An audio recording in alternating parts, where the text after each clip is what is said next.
What is going on, everyone? Asshole Veteran here with the most taboo of subjects when it comes to post-traumatic stress, and that is PTSD in first responders.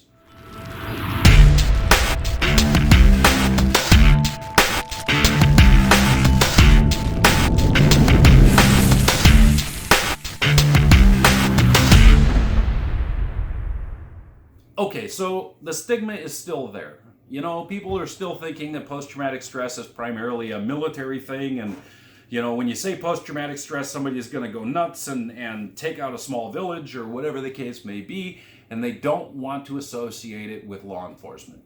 Well, here's an interesting fact for you. In 2010, the International Police Chiefs Association came out with a study that reported that about 85% of all people in first responder jobs end up with some form of post-traumatic stress.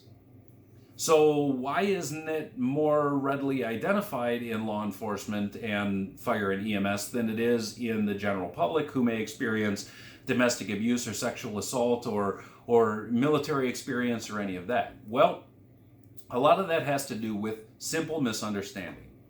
First and foremost, post-traumatic stress is exactly the same across the board. It doesn't matter if it's a sexual assault or a first responder or military or terrorist attack or whatever. It is exactly the same across the board.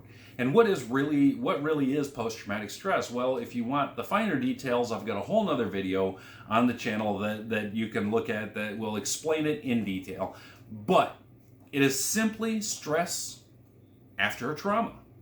That's it.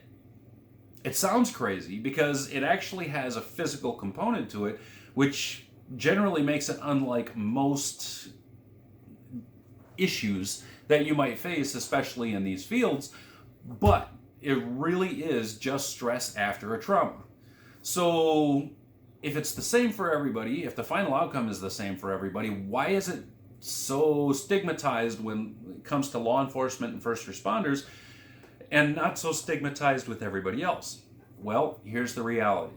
The reality is most departments and even most police officers and firefighters and EMS personnel, they don't understand that they have it.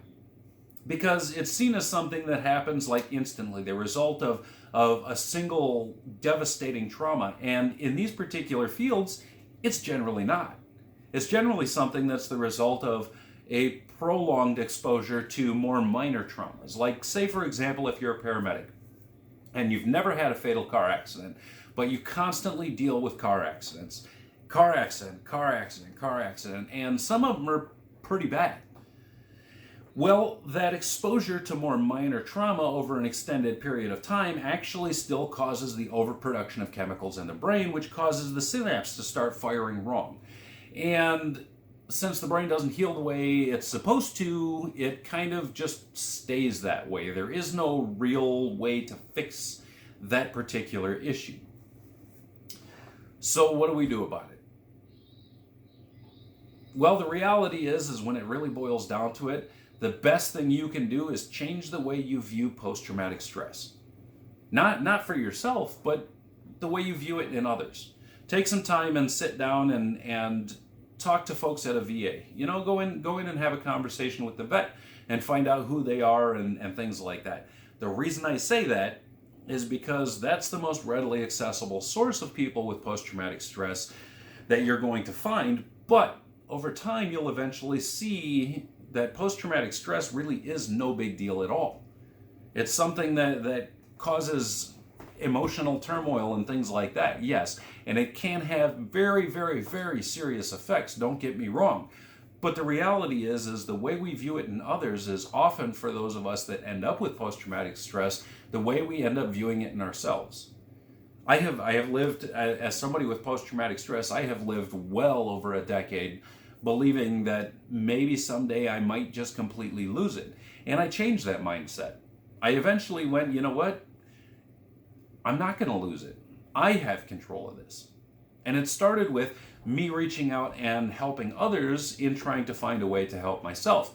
And you'll hear that a lot, especially in the community, the service community, where you've got folks like me that are trying to help people with post-traumatic stress, where their therapy is helping other people. Well, what that really boils down to is they're changing the way they view post-traumatic stress in others, and as a result, they're changing the way they view post-traumatic stress within themselves.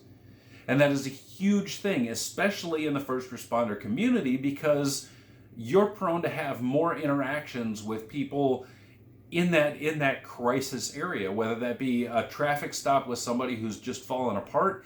You'll be able to identify the signs and help them, as opposed to just giving them a ticket and making their day worse. Or, you know, if you show up and you walk into a call with somebody that was a potential overdose, and they're, you know, they're 5x5, and your immediate thought is, oh my God, this is a vet with post-traumatic stress, they're going to be combative.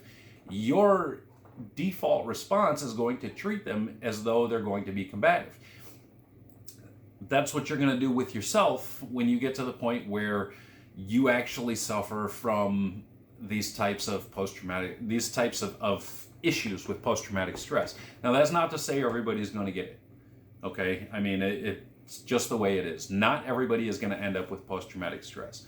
But looking back now, with the lives that we lost through suicide and everything else, we know the reality in the first responder community is post-traumatic stress has been a problem a lot longer than anybody has wanted to talk about.